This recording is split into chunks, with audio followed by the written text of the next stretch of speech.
When you think of the greatest movement shooters of all time, what do you think of? Quake, CSGO, maybe even Apex Legends? What if I told you that pretty soon here, people might just be adding Battlebit to that list?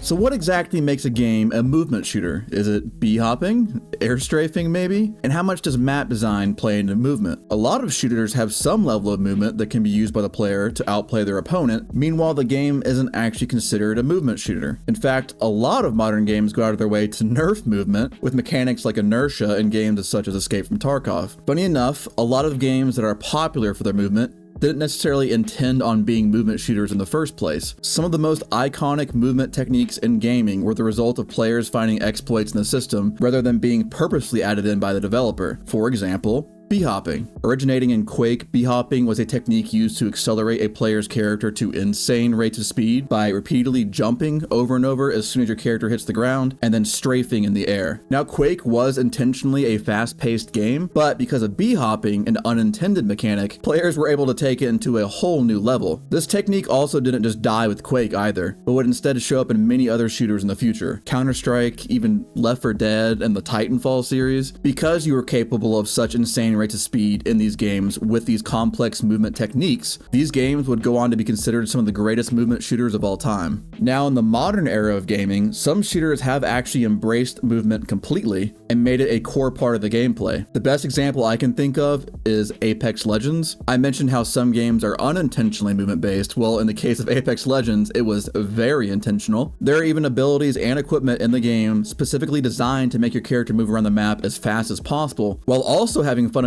techniques like b-hopping and air strafing. In games like this, movement is just as important as your aim when it comes to winning gunfights, and watching someone at the high end of that skill ceiling can be pretty amazing. But a sort of lesser explored genre of movement shooters are FPS games that have fast movement, maybe a little bit of air strafing. These games are very simple, yet have a very high skill ceiling when it comes to movement. My favorite example of this being Battlefield 4. I guarantee a lot of people watching this video don't even know that Battlefield 4 could easily be considered a movement shooter. It doesn't have b-hopping, but it does have fast movement speed and air strafing. All you have to do to change your direction mid-air in this game is by simply holding W and moving your mouse around. Whether this was intentional or not, players like me with a lot of hours are able to abuse air strafing to juke out their opponents, making it very hard to be hit. But where does Battlebit stand in the middle of all this? Well, Battlebit actually has a very similar movement style to Battlefield 4, funny enough. Your character moves relatively fast depending on what weapon you're using, and you are also able to air strafe by holding W and moving your mouse. Now, it's not exactly the same. In Battlefield 4, you can let go of your movement keys midair, and your character will continue to move forward and even slide a little bit when you hit the ground. In Battlebit, if you let go of your movement keys midair, your character will immediately decelerate and fall straight to the ground. But Battlebit does something that most games never really dare to do. Have you ever noticed a ledge in a video game that looks very easily mountable, but when you go to actually grab the ledge, you find that there's an invisible wall preventing you from doing so? This is pretty common and can often be pretty disappointing when it looks like the developers intended for you to grab a ledge, only to find out that it's blocked off. This is usually to prevent players from getting into like glitch spots that may give you an unfair advantage, but unfortunately, as a result, maps can often feel boring or closed off, limiting a player's ability to maneuver around and get into cool places. Battlebit said, screw that. Just about every single ledge in this game is mountable. Mixing this mapping style with a fast movement speed and air strafing raises the skill ceiling for movement dramatically. Players can maneuver in and out of gunfights with ease by jumping through windows, mounting over walls, or even climbing on top of buildings. You really have a sense of freedom in Battlebit when it comes to movement, as well as all other aspects about the game. That's really what makes this game so great in my opinion. You can do whatever the hell you want, and you don't have to abuse the movement either. The game really does cater to all playstyles. I really wish a lot more games adopted this style of movement. You can simultaneously have great movement in a game while also not really even being considered a movement shooter. I also mentioned how your movement speed is greatly affected by what weapons you use, which is something I want to dive into a bit more. If you're enjoying the video, make sure to leave a like and consider subscribing if you're new here. I upload regularly, so if you are enjoying this video, you can expect a lot more like this in the future. Also, if you want to help out even more, consider checking out my Patreon. I've had a Patreon for many months now, but only recently I started seeing a significant amount of success with my videos, so I figured now would be a pretty good time to promote it. Any support is appreciated, so that way I can focus more of my time on the videos. Right, so when it comes to guns with fast movement speeds, obviously I'm mostly going to be talking about submachine guns or SMGs. There are assault rifles and PDWs in the game that are still somewhat viable for this playstyle, but really you want to be as fast as possible. Even just a few units of speed faster can be the difference between your opponent hitting their shots or missing. Lately, as I'm sure a lot of you know, people have been using the Vector quite a lot, and for good reason too. It has a really fast base movement speed, as well as having a very fast time to kill. And once you unlock the drum mag for it, you become a movement speed multi-kill machine. I know a lot of people are tired of seeing this gun though, so I've also been experimenting with a bunch of other weapons. Let me know in the comments if you'd like to see me refrain from using the Vector, or if I should continue to use it to get the best clips that I can. There are plenty of other viable weapons though, like the MP5. In my opinion, the MP5 is just as strong as the Vector. It does a serious amount of damage while also having a fast movement speed. Although it might not have the mag size that the Vector has, it does reload very quickly and kills just as quick with minimal recoil. I feel like the only reason we aren't seeing as much of this weapon right now is simply because of the low level requirement. Once more people begin to unlock this weapon, I have a feeling that we are going to see it a lot more. And if you don't have the MP5 unlocked yet, but want to give it a shot, I recommend messing around with the UMP.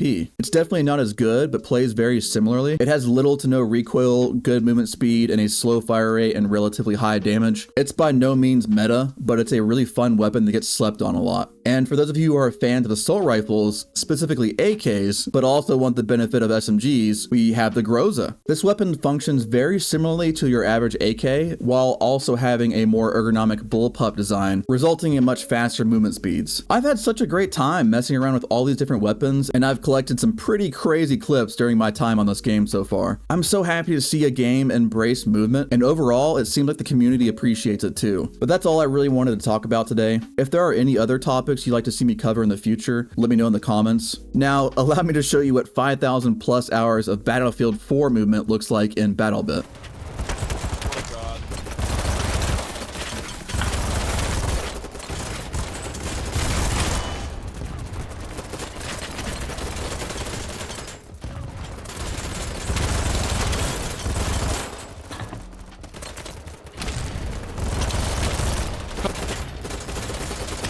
Oh my god.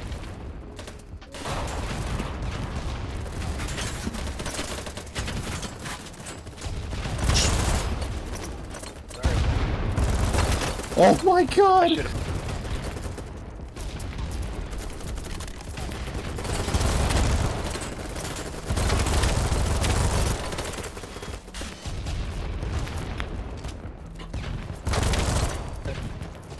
Thank you.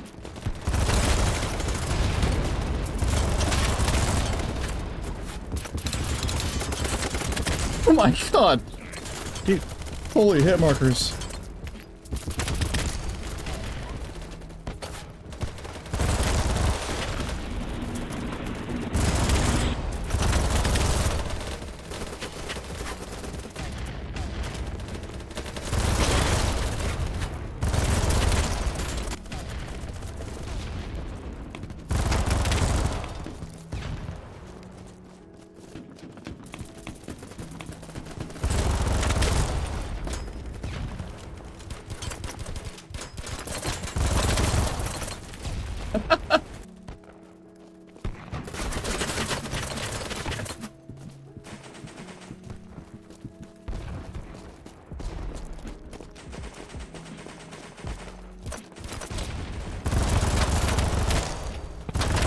Loser.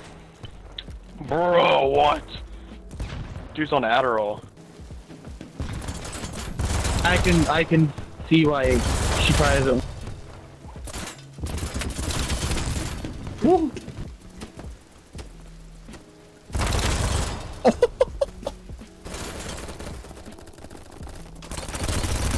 Oh!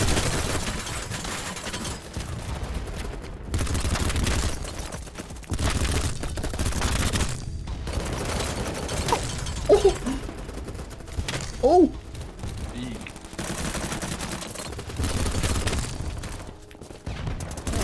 Yeah, they came the other way. Jesus!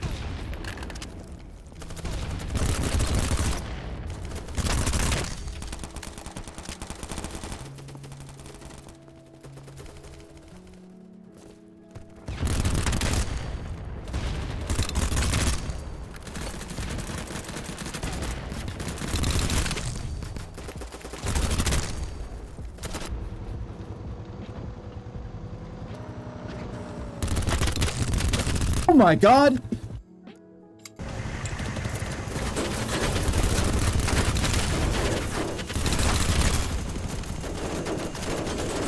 Woo! Ah!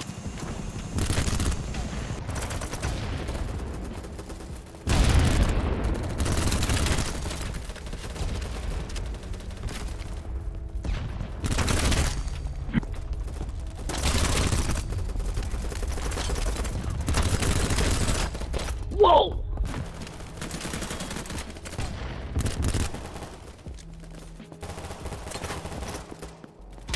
Oh.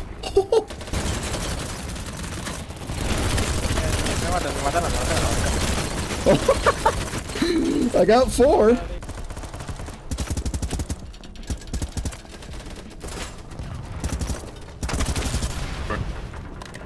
Bro, you're so sus. Your mother.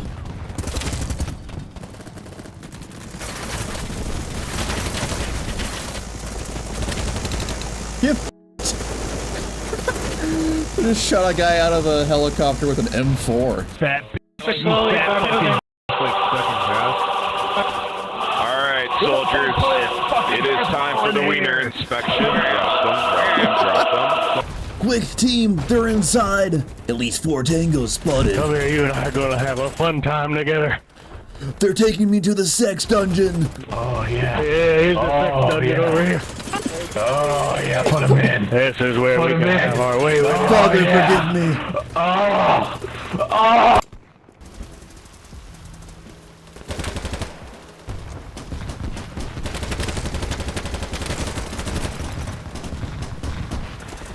Help. Help.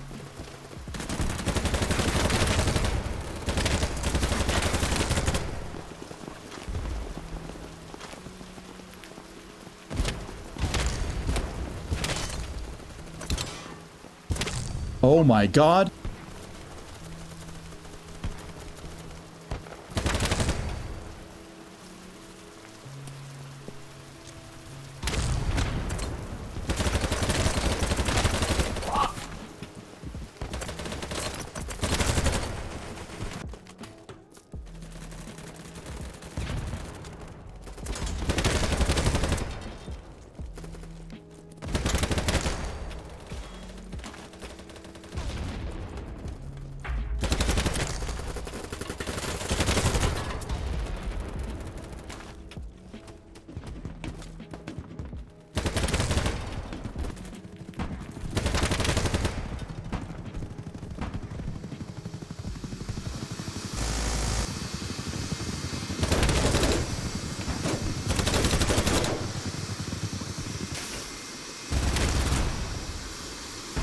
The hell are you doing, bro?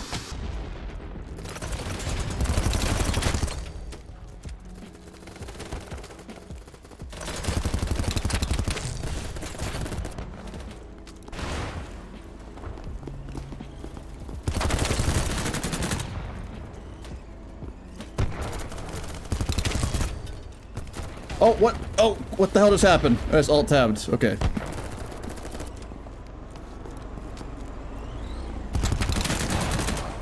Oh, that's a tank.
P5 is so cracked, dude. This gun is insane.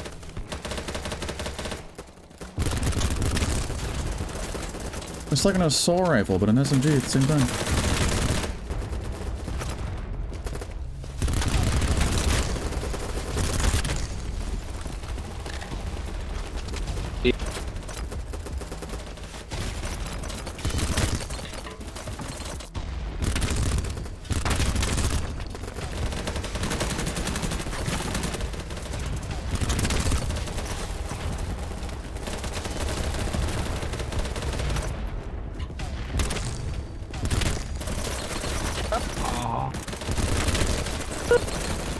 hello, hello. I'm behind you. Hello.